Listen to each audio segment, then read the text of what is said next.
Hello guys, good morning. Today is June 6. Gagawa po tayo ng shrimp. Lagyan natin ng garlic, tsaka onions. Ito guys, piprituhin natin tapos igagrind natin. Ngayon, babalatan lang ho natin. Na-frozen ko na siya para ma-easy siyang tanggalin ang balat. Yung mga ganito lang oh. Tanggalin lang siya kasi ito yung pinakamatigas. Yan. So, magiging ganito na siya. Buo siya. I-frozen nyo lang para maganda yung ano niya. You see, natutunan ko lang to sa amo ko sa Malaysia. So, isi-share ko to sa inyo. Gayahin nyo to. Marami naman to sa atin sa Pinas.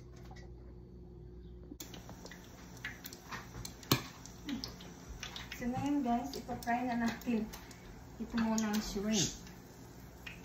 Ito yun. Okay. Sama na rin natin ito.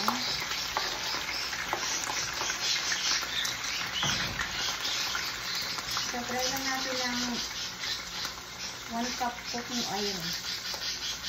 Para talagang matapay siya. I-try nyo lang para malutong yung skin ng shrimp, ng hipon. Babalikan na lang natin. Yan guys, mag-a-add lang na tayo ng paminta. Kung mayroon kayong chili powder, lagyan nyo po para maganda at saka mapula talaga ang labas niya. 2 spoon lang okay na. Hindi naman siya maanghang yung chili powder. Lutuin niya talaga to. Isang basong mantika, depende sa inyo kung gaano karami ang ulo ng hipon. Ulo ng hipon ko to.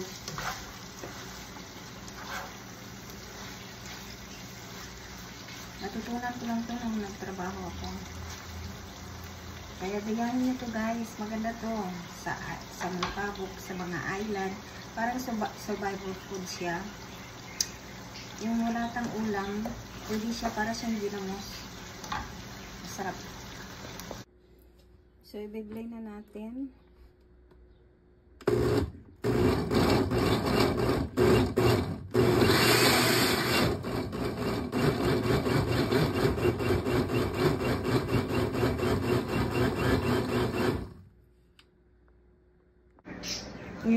Ngayon guys, nag-grind ko na. So, ita-transfer natin dito. Mainit-init pa.